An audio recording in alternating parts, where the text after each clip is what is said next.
Hari ini kita boleh ada semua karena kasih Tuhan.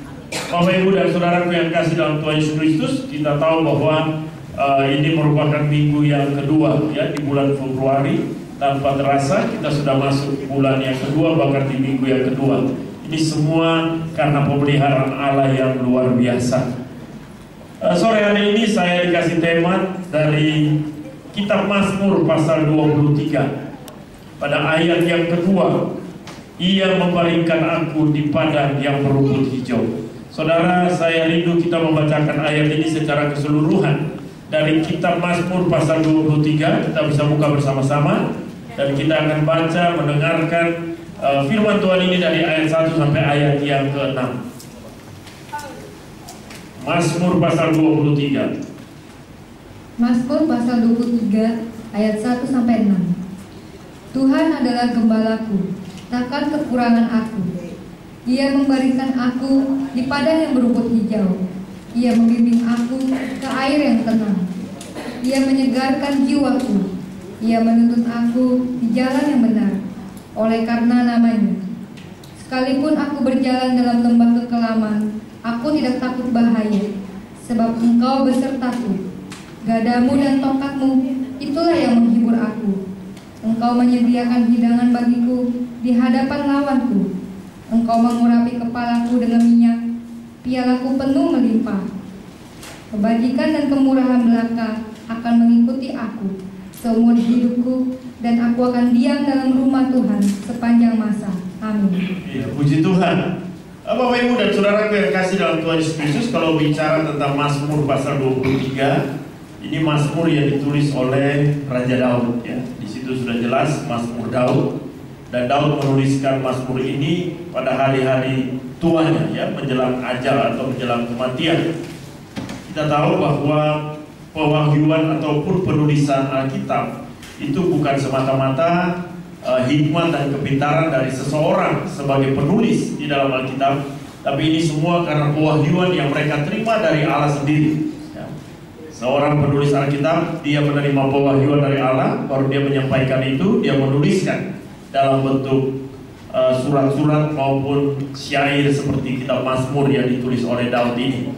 Nah, Bapak Ibu dan Saudara yang kekasih dalam Tuhan Yesus Kristus, di dalam Alkitab pun kita bertemu dengan berbagai macam kiasan ya, ataupun metafora yang ada, dan di dalam ayat yang kita baca di sini Daud melukiskan atau menggambarkan bahwa Tuhan itu sebagai posisi di mana dia sebagai gembala ya.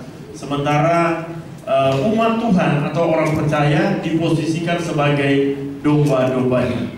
Nah, Bapak Ibu dan Saudaraku yang kekasih dalam Tuhan Yesus Kristus, kalau inti pembahasan kita di sore hari ini berbicara tentang Ia membaringkan aku di padang yang berumput hijau ya.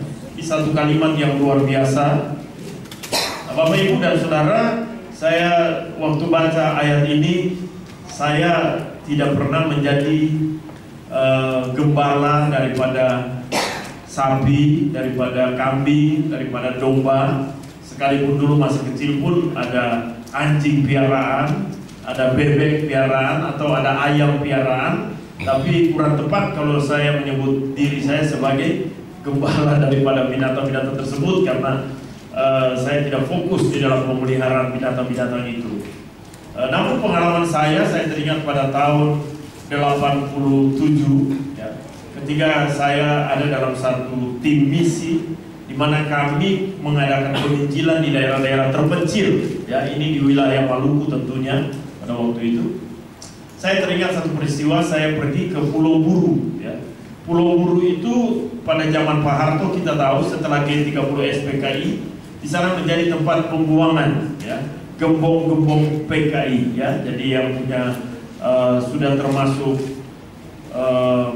mereka-mereka yang mendapatkan hukuman yang cukup berat, yang menjadi otak daripada kegerakan G30 SPKI itu rata-rata dibuang ke Pulau Buru ya. Jadi boleh kita katakan mereka di Pulau Buru itu golongan-golongannya golongan-golongan tinggi, para pemimpin ya, diasingkan di sana. Nah, Bapak Ibu dan Saudara, pada tahun 87 itu saya pergi mengadakan penginjilan. Ya, waktu itu Saya belum tahu persis ya, tapi setelah saya terlibat dalam penginjilan itu baru saya tahu bahwa Pulau Buru selain penduduk asli orang Buru di sana juga ada banyak itu ya masyarakat kita, saudara-saudara kita dari Jawa yang notabene tadi bukan transmigrasi tapi karena dibuang oleh pemerintah, karena kota Pulau Buru itu menjadi pulau pembuangan ya, diistilahkan seperti itu. Nah, waktu saya penginjilan, saya masuk di daerah yang namanya Buru Utara Selatan ya. Buru Utara Selatan, dan kami mulai adakan perjalanan. Rupanya di pusat daripada Pulau Buru itu sendiri itu ada danau namanya Danau Rana. Dikelilingi Danau Rana itu ada sekitar 20 belasan sampai 20-an kampung-kampung yang masih kafir ya. Mengapa saya katakan masih kafir? Karena mereka tidak punya agama ya. Bukan Kristen, bukan Muslim, bukan Buddha, tapi cenderung seperti Hindu, animisme ya. Jadi kami mulai adakan penginjilan di daerah sekitar pusat Danau Rana. Saya dan satu teman saya dari kota Ambon, kami datang adakan penginjilan sampai di Pulau Buru, di kota, waktu itu ibu kota dari Pulau Buru itu namanya Kota Namlea ya. Saya dengan teman ditemani sama ada satu orang dari Kota Namlea itu. Lalu kami mulai menjelajah Pulau Buru, naik dari Buru Selatan ya, Buru Utara Selatan, sampai turunnya di Buru Utara Barat ya, cukup jauh, perjalanan hampir 2 minggu, keliling itu pulau, keliling itu pusat Pulau Buru, dan saya beberapa kali tidur di hutan. Tidur di hutan dalam pengertian memang setiap kali perjalanan kami tidur di kampung ya, beberapa kampung, pagi berjalan, sorenya sampai di kampung A. Kami adakan penginjilan, kadang-kadang 1 hari, kadang-kadang 2 hari, bermalam di kampung-kampung yang masih kafir tadi. Tapi di beberapa tempat karena perjalanan jauh, biasanya sampai jam 4 sore itu matahari mulai terbenam, kita lihat kampung yang dituju itu masih 1 hari perjalanan. Nah, kita biasa tidur di rumah-rumah hutan atau di bawah pepohonan ya. Nah, ini yang saya mau katakan, ketika saya berbaring di tengah-tengah hutan itu, seringkali ada banyak kekhawatiran dan ketakutan ya. Karena hutan ini tidak pernah kami kenal, baru pertama kali melewati, itu yang pertama. Yang kedua, hutannya bukan hutan yang sudah menjadi sahabat, artinya perkebunan daerah-daerah itu kan pasti ada ya, orang sudah mengurus hutan ini hutan liar saudara, hutan liar. Lalu yang ketiga, banyak binatang-binatang buas. Dalam perjalanan aja seringkali kita dapat ular ya, binatang-binatang seperti itu. Jadi saya ingat malam itu saya dengan teman kita bertiga, kita harus nginap di tengah hutan. Saudara, kami cuma menyerahkan waktu nginap kami kepada Tuhan. Itulah kepercayaan yang sungguh-sungguh luar biasa, bergantung sepenuhnya pada Tuhan. Tapi di satu sisi juga kami waspada ya. Artinya kita bersihkan rumput di sekitarnya, kita buat bangkar seperti api unggun. Katanya kalau ada api biasanya ular tidak mendekat. Yaitu cara-cara tradisional. Lalu kami tidur sampai pagi karena kecapean, biasa tenang sampai pagi saudara. Ya, karena apa? Penyerahan total hanya kepada Tuhan. Nah, dari pengalaman saya ini saya melihat bahwa firman Tuhan di sini dia katakan bahwa Tuhan membaringkan, Ia ini Tuhan membaringkan aku di padang yang berumput hijau. Tuhan yang menuntun domba-dombanya, ya, di sini Tuhan ini sebagai gembala. Ia, gembala itu, dia menuntun domba-dombanya, dia membaringkan domba-dombanya ya, di padang yang berumput hijau. Waktu saya berdoa dan mempersiapkan ayat-ayat ini, Tuhan ingatkan saya begini saudara, kira-kira domba-domba ini bisa tidur nggak? Dengan nyenyak? Ya kan? Memang di situ dikatakan padang yang berumput hijau. Di dalam terjemahan yang lain dikatakan yang rumputnya tidak pernah habis. Ya. Bahkan di situ dikatakan dia istirahat dengan tenang karena rumputnya tidak pernah habis. Artinya dia ada boleh dikatakan seperti lumbung padi begitu saudara. Ya. Tidur di lumbung padi. Ini luar biasa saudara. Tapi saya melihat ada beberapa hal yang menjadi sharing kita sore hari ini. Bagaimana supaya domba ini bisa tidur tenang ya. Bagaimana supaya dia bisa terbaring dengan tenang di tengah-tengah padang rumput yang hijau luar biasa ini. Nah, yang pertama saya melihat Bapak Ibu bahwa ayat-ayat di sini dia katakan, ayat yang pertama, Tuhan adalah gembalaku, takkan kekurangan aku. Nah, artinya apa? Kalau seseorang itu bisa tidur tenang, ya, domba itu bisa tidur dengan tenang apabila dia menjadikan gembala Tuhan sebagai gembalanya. Ya. Di sini karena ayat 1 dia katakan Tuhan adalah gembalaku. Ini yang ngomong Tuhan adalah gembalaku siapa? Ya domba, ya kan? Daud pemazmur yang tulis. Tapi karena dia mempergunakan Tuhan sebagai gembala dan umat Tuhan sebagai domba-domba, dikatakan Tuhan adalah gembalaku. Nah, Bapak Ibu dan Saudara, domba akan bisa tidur dengan tenang, terbaring di padang yang berumput hijau apabila domba menjadikan, ya, dia percaya mempertaruhkan hidupnya sepenuhnya hanya untuk penjagaan daripada sang gembala. Jadi dia akan tenang, seperti yang tadi saya katakan. Ketika kami tidur tidak ada jaminan keselamatan pada saat itu. Tapi satu-satunya jaminan bahwa kita tidur dan tidak akan ada orang jahat, kita tidur dan tidak ada binatang buas atau berbisa, karena kita hanya mempertaruhkan hidup kita malam itu kepada Tuhan, Sang Gembala Agung itu. Nah, di sini kalau dia katakan bahwa Tuhan adalah gembalaku, artinya dia menjadikan Tuhan sebagai gembala yang menjaga, yang selalu merawat. Bahkan Alkitab katakan dalam Mazmur 121, ya, dia adalah Tuhan yang tidak pernah, atau penjaga Israel yang tidak pernah tertidur dan terlelap. Nah, Bapak Ibu dan Saudaraku yang kekasih dalam Tuhan Yesus, kita akan bisa berbaring dengan tenang, kita bisa tidur dengan tenang kalau kita menjadikan Tuhan sebagai gembala kita yang agung. Nah, saya melihat kalau bicara tentang kita jadikan Tuhan sebagai gembala yang agung, ini harus dimulai bahwa kita harus mengenal Dia dengan benar. Ya. Saudara, kalau kita mengenal Tuhan dengan sama-sama, kita tidak akan pernah bisa memposisikan Tuhan sebagai gembala agung kita. Karena kalau orang, kenapa sampai orang ke dukun, saudara? Ya. Kenapa sampai orang mencari solusi penyelesaian masalah dengan situasi-situasi yang sepertinya duniawi banget? Karena dia tidak mengenal Allah dengan benar. Ya.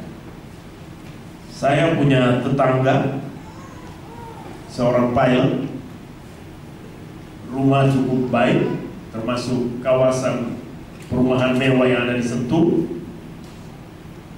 Suami pakai mobil sendiri, istri juga pakai mobil sendiri, Innova. Gaji pilot itu rata-rata minimal paling rendah 70 juta tiap bulan. Punya anak satu. Secara manusia kita lihat, apa sih kekurangannya? Bulan Desember kita lihat kok istrinya pada nggak ada. Tahu-tahunya belakangan dengar istri kabur dari rumah dengan pengangguran.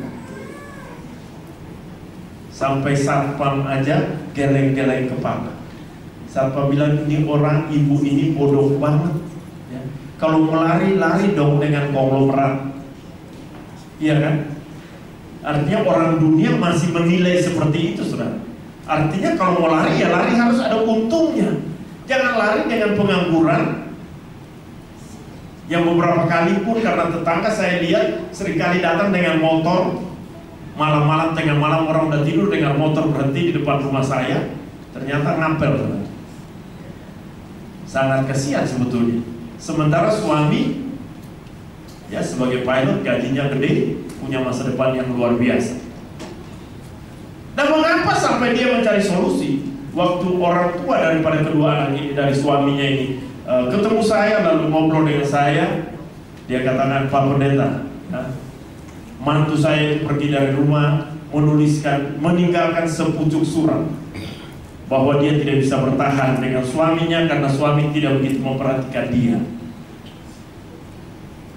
Ya, orang tuanya katakan, saya bingung kenapa dulu menikah dengan anak saya, padahal sudah tahu anak saya itu pilot.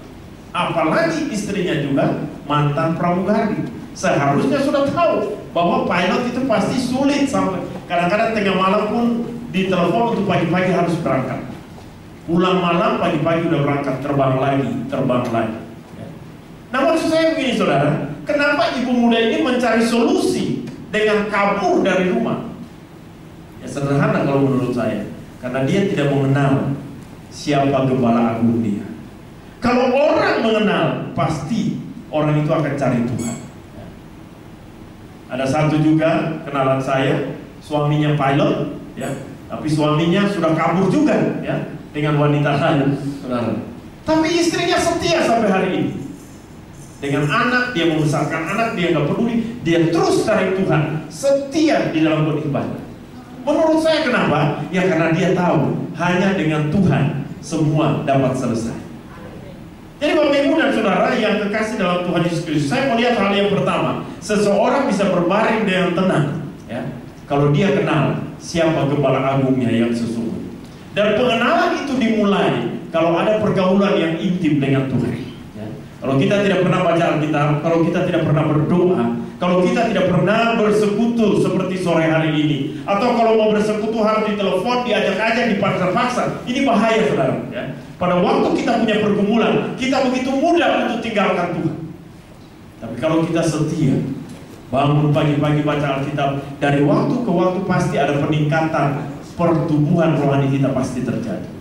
Dari waktu ke waktu kalau kita bangun setia berdoa, Tuhan itu bukan Tuhan yang tulis saudara. Dia pasti mendengar doa-doa kita.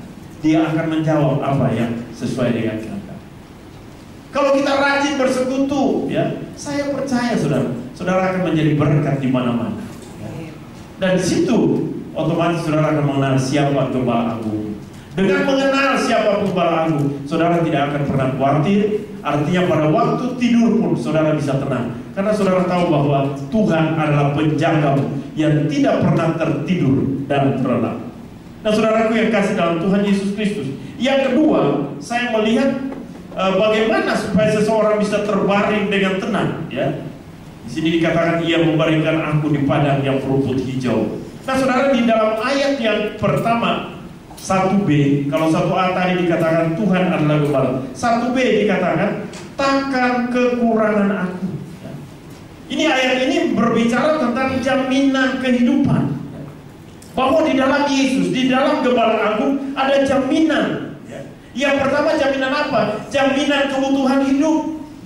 Kalau kita lihat di sini jaminan kebutuhan hidup, bicara tentang kebutuhan hidup, ada 3 hal saudara, kebutuhan hidup manusia. Yang pertama kebutuhan jasmani, yang kedua kebutuhan rohani, yang ketiga kebutuhan jiwani. Ya. Artinya semua ini membutuhkan. Ya. Kita memerlukan itu semua untuk mengisi kebutuhan-kebutuhan yang ada. Nah Bapak Ibu dan Saudara yang kasih dalam Tuhan Yesus Kristus, di dalam ayat 1b sampai 2a di situ dikatakan, ia memberikan aku di padang yang berumput hidup, ia membimbing aku ke air tenang, ia menyegarkan jiwaku. Ia menuntun aku di jalan yang benar oleh karena nama. Artinya apa? Ya. Ia memberikan aku di padang yang berumput hijau. Ini bicara tentang kebutuhan jasmani yang Tuhan pasti cukupkan. Ia membimbing aku ke air yang tenang. Ia menyegarkan jiwa. Artinya apa? Kebutuhan jiwani pun Tuhan pasti cukupkan. Bahkan dikatakan ia menuntun aku di jalan yang benar. Kebutuhan rohani pun Tuhan akan berikan buat kita.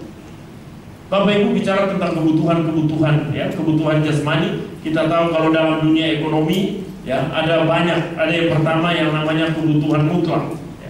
Kebutuhan mutlak itu artinya masalah, misalnya bernafas, yang udara. Itu mutlak, saudara. Kita dalam ruangan ini tidak ada satu orang pun yang katakan, Pak, saya tidak butuh udara. Ya. Ada di sini yang katakan saya tidak butuh udara. Inna ilahi semua kita. Ya. Kalau kita tidak butuh udara, tidak butuh oksigen, kita semua butuh itu saudara. Ini kebutuhan mutlak. Dan Allah berikan itu sampai malam ini dengan cuma-cuma saudara. Ya. Dia memperhatikan kebutuhan mutlak kita. Kebutuhan primer, ya, masalah makanan, pakaian, rumah tinggal, itu semua kita butuh. Ya. Ada di sini yang tidak membutuhkan makanan. Kalau kita tidak membutuhkan makanan, malam ini selesai ibadah semua pulang, tidak perlu mampir di pondok depan. Ya. Karena di situ ada banyak makanan. Ya. Tapi kita semua butuh saudara, apalagi yang dari Bogor, ya. Dari Bogor itu saudara, kalau berangkat dari Bogor kita 2:30, kalian jam 3:30 saudara start. Kalau pakai bis dari sana biasa 2:30. Tapi kalau pakai mobil kecil, setengah 4 baru kita dari sana. Itu dalam perjalanan sampai tol dalam kota, ya. Kalau saya senang karena dari Bogor rombongan itu tidak pernah laki-laki semua, saudara. Puji Tuhan ada ibu-ibu, ya. Ibu-ibu ini selalu kemana-mana pergi, selalu ingat kampung tengah, saudara. Ya. Selalu aja ada air minum yang dikeluarkan, ada ketimus ya. Ada kue, ada makanan, saudara. Jadi mereka menyediakan itu luar biasa sekali. Nah itu lapar, saudara. Nah Bapak Ibu dan Saudara, yang namanya kebutuhan primer, makanan, pakaian, rumah tinggal, itu semua kita butuh. Dan sampai hari ini saya percaya kita semua berkecukupan dalam hal ini. Terus kebutuhan apa lagi? Sekunder, ya. Kebutuhan sekunder itu seperti sepatu, ya, meja di rumah, ada televisi, itu kebutuhan sekunder. Artinya kalau pun tidak ada meja tidak masalah, kita tidak pakai sepatu pun tidak masalah, kan begitu, ya. Kita tidak punya TV tidak masalah, ya. Lalu yang terakhir itu juga kebutuhan tersier, itu sudah kebutuhan mewah, ya.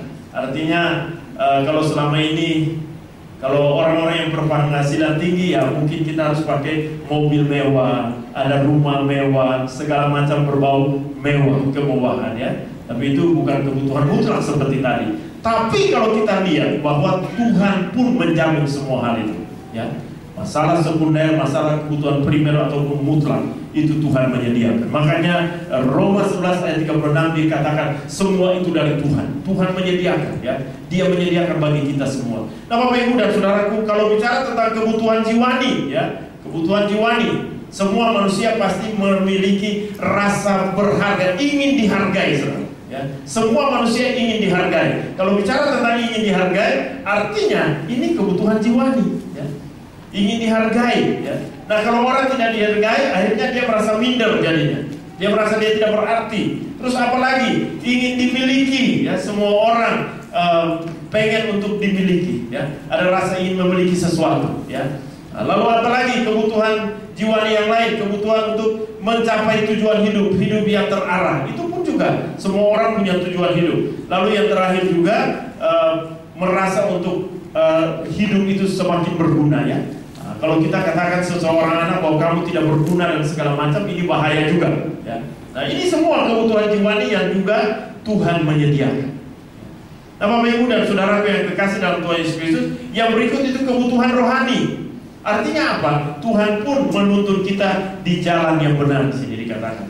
Ya mungkin selama ini kita ada dalam kesesatan, Tuhan meluruskan itu. Dia Allah yang datang memberikan keselamatan kepada kita dengan cuma-cuma, ya. Dia memberikan jalan kehidupan yang semakin benar, terarah dari waktu ke waktu. Di dalam 2 Timotius 3 ayat 16 dikatakan segala tulisan yang dilakukan Allah bermanfaat untuk mengajar, ya. Dia mengajar kita yang kita tidak tahu, diajarkan, ya. Menyatakan kesalahan. Kalau kita arahnya salah, dia meluruskan. Hei, kamu harus kembali ke jalan yang benar, ya. Nah, jadi kita lihat, coba kita lihat 2 Timotius 6, 2 Timotius pasal yang ketiga ayat yang ke-16.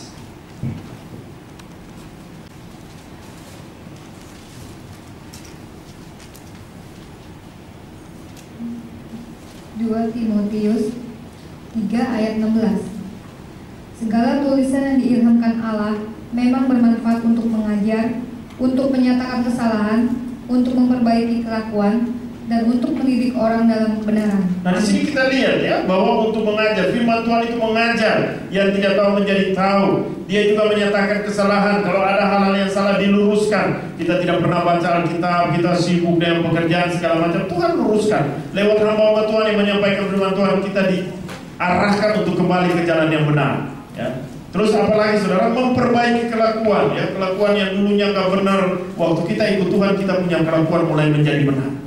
Kelakuan yang selama ini tidak memuliakan Tuhan, anak-anak yang tidak tahu hormat kepada orang tua, kata-kata kotor yang seringkali, ya Tuhan perbaiki. Karakter-karakter yang kasar, Tuhan mulai ubahkan karakter-karakter.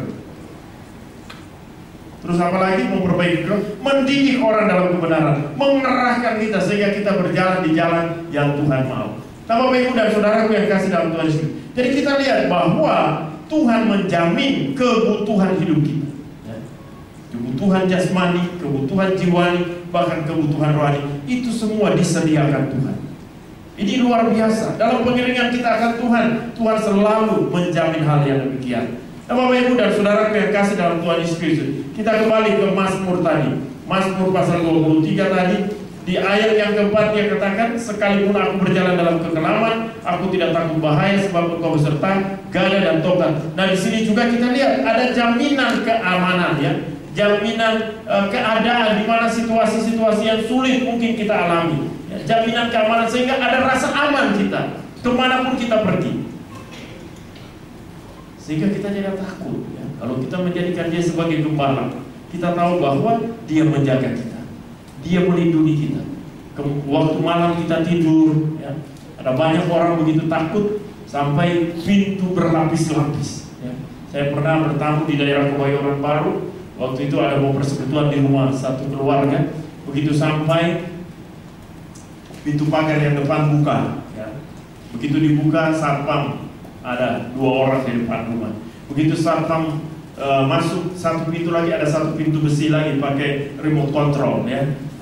Begitu masuk dari remote control itu, saudara bertemu dengan 2 anjing herder besar, saudara. Semua kami terkejut. Baru masuk ke pintu rumahnya, saudara, berlapis-lapis, saudara. Saya waktu masuk ke rumah itu saya tahu orang ini tidak rasa aman. Sehingga hari itu juga kami menyampaikan firman Tuhan tentang rasa aman, ya, di dalam Tuhan, ya. Saudaraku yang kekasih dalam Tuhan Yesus Kristus, jaminan keamanan pun Tuhan jamin buat kita. Tuhan Allah menyediakan. Di Jakarta ini, saudara, kita kemana aja luar biasa. Kemarin perampokan di Depok, ya, saudara bisa lihat 3 laki-laki muda remaja lagi, saudara, pukul tukang sayur, ya, tukang sayur jam 4:30 pagi. Dia dengan motor bawa dagangannya, mereka 3 motor langsung serempet, ada mungkin 6 atau 7 orang, mereka serempet dia, mereka hajar dia, pukul dari kepala, mereka rampas motornya. Sebelum mereka lari, mereka buang dia di kali. Kan kurang ajar, saudara. Saya nonton, saya bilang ini kurang ajar banget. Kalau ditangkap harus dihajar benar-benar. Keterlaluan. Maksud saya ya udah, kalau nyolong aja, jangan pukul orang lain, kan kurang ajar itu. Tapi seringkali kita lihat, ya, sudah nyolong, sudah rampok, diperkosa dulu, baru dibunuh, baru dibunuh. Itu ini di Jakarta hari-hari, saudara. Kalau kita lihat, bukan Jakarta aja, Jabodetabek, saudara. Kita ada di seputar Jakarta merasakan ini. Jadi saya melihat bahwa keamanan itu hanya dalam Tuhan, saudara. Tidak ada yang lain. Di dalam coba kita lihat Yesaya pasal 41. Kitab Yesaya pasal 41.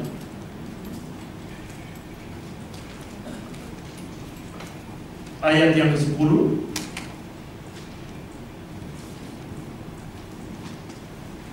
Yesaya 41 ayat 10. Janganlah takut, sebab aku menyertai engkau. Janganlah bimbang, sebab aku ini Allahmu. Aku akan meneguhkan, bahkan akan menolong engkau. Aku akan memegang engkau dengan tangan kananku yang membawa kemenangan. Kita lihat ada jaminan daripada Tuhan. Dia menjaga, berikan rasa aman buat kita, sehingga kemanapun kita pergi di kota Jakarta ini, kalaupun, ya, kita juga jangan lalai tentunya. Misalnya dengan mobil, ada teman pendeta saya, ya, bawa mobil parkir di pasar, begitu selesai belanja kembali mobilnya hilang.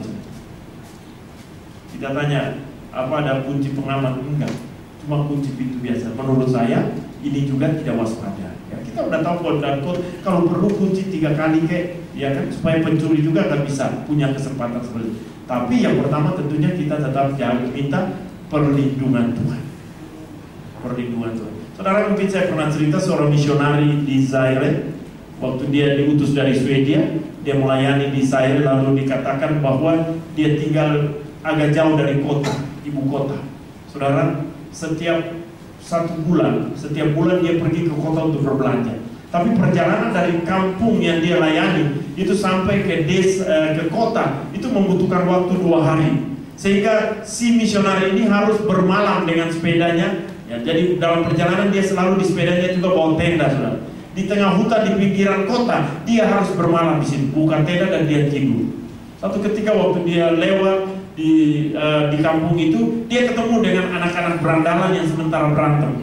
Lalu satu berumuran darah, akhirnya dia tolong, dia angkat ke orang kampung, lalu dia suruh orang kampung, seperti kisah orang Samaria, ya. Jadi dia minta mereka untuk rawat, nanti kalau kurang dia tambah segala macam. Lalu dia pergi ke kota berbelanja. Waktu kembali dari kota dengan belanjaan yang banyak, saudara, seperti biasa dia bermalam di malam itu juga. Di tempat yang sama dia berkemah, lalu dia bermalam. Besok paginya dia balik ke kampung. Nah, peristiwanya tenang-tenang saja. Nah, waktu bulan berikut dia kembali, dia lihat orang-orang kampung agak aneh terhadap dia. Bahkan anak-anak berandalan yang tadi berantem itu sepertinya ketakutan. Lalu dia tanya mereka, kalian kenapa waktu dia jenguk ini orang yang dianiaya pada waktu itu? Dia datang jenguk dan ternyata mereka kelihatan segan dan takut sekali. Lalu mereka cerita, Pak, kok Bapak sendirian? Di mana itu Pak? Bapak punya pasukan tentara-tentara yang gagah-gagah. Dia langsung tanya, kenapa emang? Waktu bulan lalu, waktu Bapak berkemah setelah kembali dari kota, kami sebetulnya mau merampok Bapak. Waktu Bapak pulang menuju ke tenda Bapak, kami ngintip ikut-ikut dari jauh. Kami tunggu waktu malam, baru kami mau merampok Bapak. Ternyata waktu malam kami datang, itu tenda Bapak tuh terang benderang. Dan ada kurang lebih 15 tentara dengan pedang yang bernyala-nyala menjaga tenda Bapak. Loh, tapi Bapak ini langsung ingat, oh ini pasti malaikat Tuhan yang menjaga saya. Singkat cerita dia pulang ke Swedia. Dia cerita tentang kisah dia. Dia katakan beberapa bulan yang lalu, tepatnya hari sekian. Nah, lalu sementara dia cerita, satu bapak pengusaha muda angkat tangan, Pak, tolong jelasin waktu itu jam berapa? Dia katakan sekitar jam 10 malam peristiwa itu. Hitung-hitung ternyata dengan Swedia, kalau nggak salah sekitar jam 10 pagi di sana.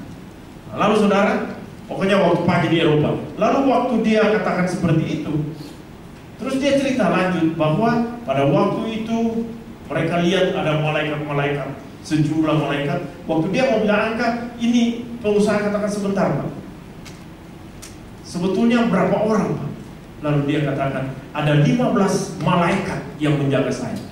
Langsung dia berdiri, lalu dia katakan tolong ya, yang tanggal sekian datang berdoa dengan saya di ruangan gereja ini, tolong berdiri. Saudara tahu yang berdiri berapa orang? 15 orang. Nah, langsung pengusaha muda ini cerita, Bapak harus tahu ya, Pak Pendeta tahu bahwa pada hari yang Bapak alami, waktu itu pagi hari saya sementara main golf.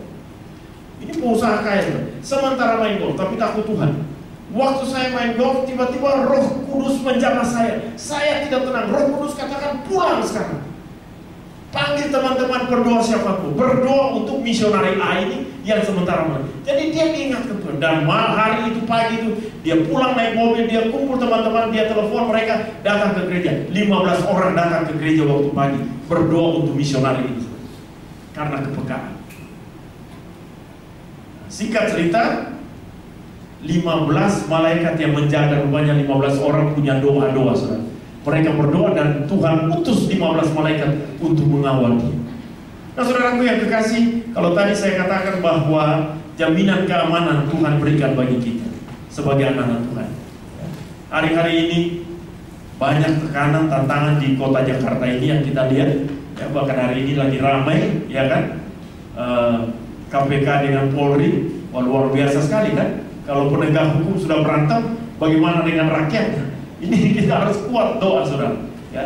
Nah, tapi kita lihat di sini bahwa ada jaminan keamanan, jaminan keberhasilan yang Tuhan janjikan buat kita. Lalu yang terakhir saudara, kalau yang pertama supaya orang bisa berbaring dengan tenang, yang tadi saya katakan dia harus mengenal gembalanya. Yang kedua, dia harus tahu bahwa ada jaminan keberhasilan yang Tuhan janjikan ya.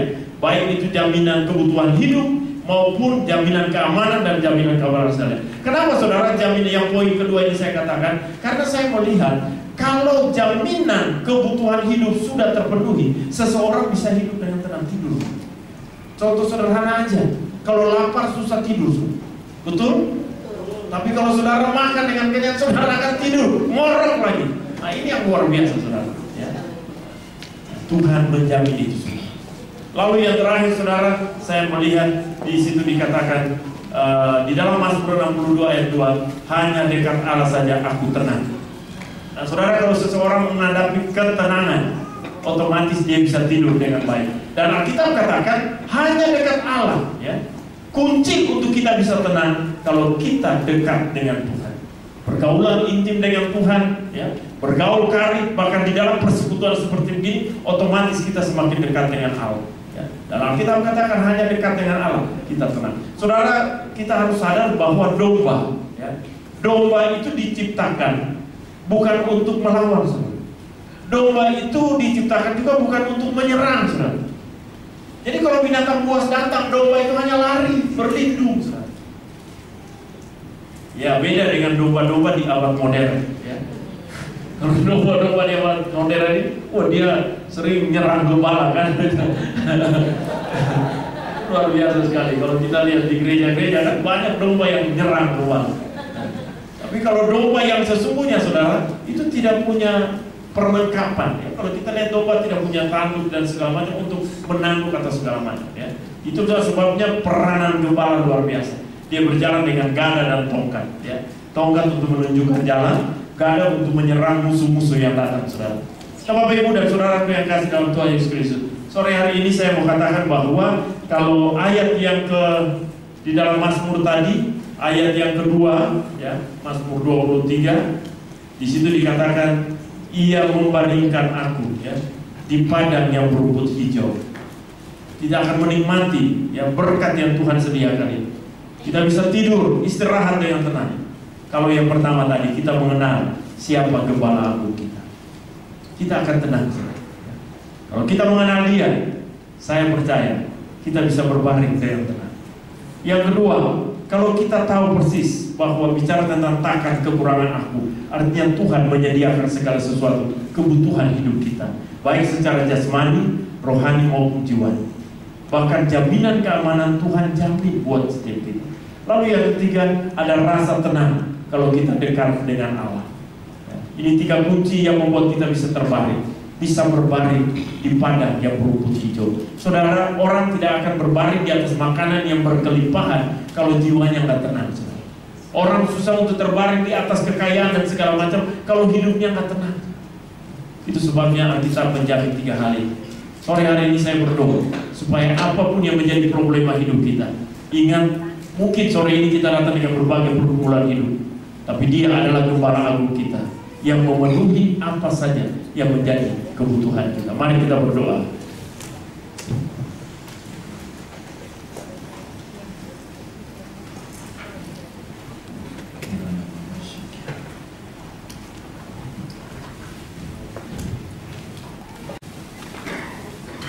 Bapa di sorga, hamba berdoa.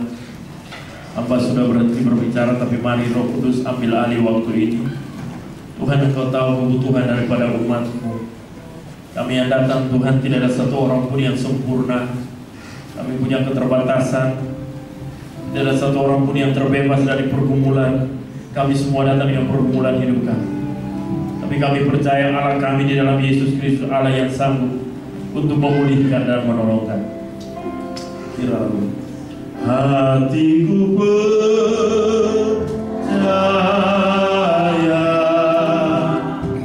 hatiku percaya,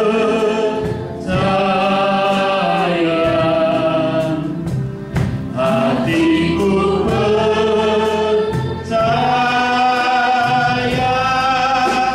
selalu ku percaya. Nyanyikan ini dengan sungguh-sungguh. Hatiku percaya.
Shikya.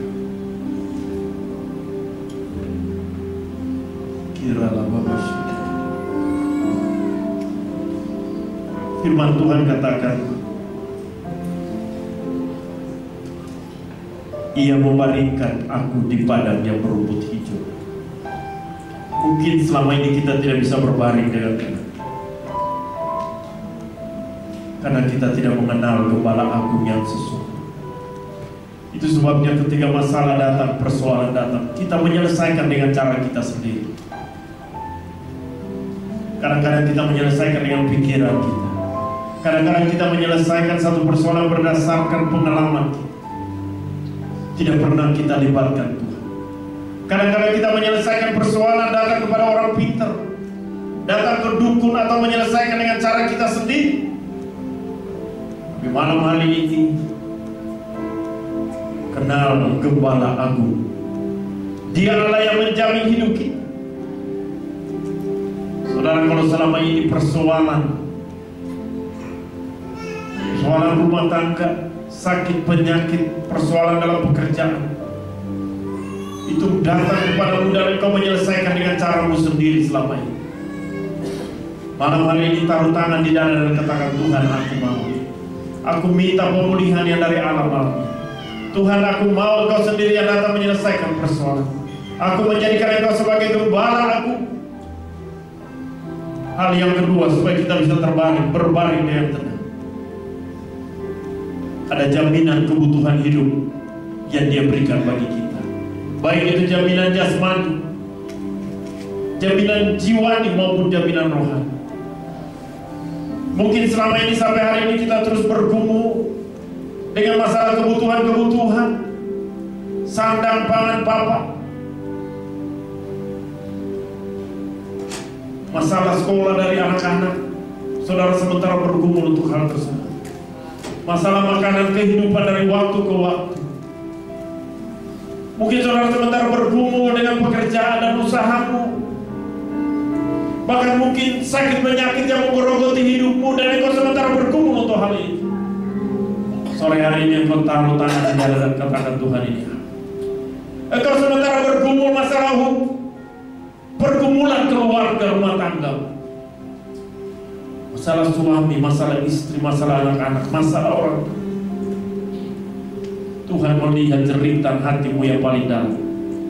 Taruh tangan di dada dan katakan, ini aku. Malam ini Dia menjamin jaminan kehidupan, baik itu jasmani, rohani, maupun jiwa. Saudara, kita berkata hanya dengan kata Allah saja, aku tenang. Jangan andalkan kekuatanmu sendiri, tapi mari bergaul karib dengan Dia. Saudara yang rindu untuk lebih intim lagi dengan Tuhan, engkau taruh tangan di dada dan katakan, Tuhan, aku mau berkomitmen malam ini. Aku mau lebih intim lagi dengan Tuhan. Kiralah Bapak Syekh. Engkau yang taruh tangan di dada, engkau bisa bangkit berdiri dari tempat duduk. Yang taruh tangan di dada, silakan bangkit berdiri dari tempat duduk. Engkau tidak perlu malu. Yang taruh tangan di dada, sekali lagi bangkit berdiri dari tempat duduk. Kita panggil nama Yesus malam ini. Yesus, Yesus, Kau berarti bagiku.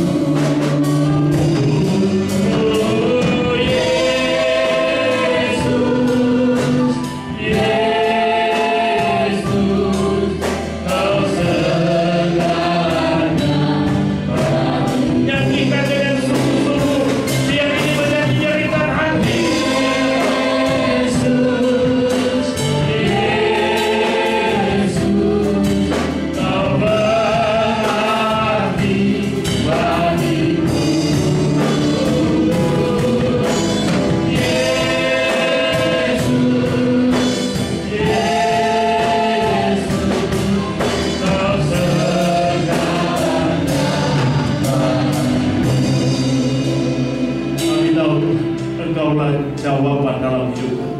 Engkaulah segalanya bagi kami, Tuhan. Di luar Engkau Yesus kami tidak bisa berbuat apa.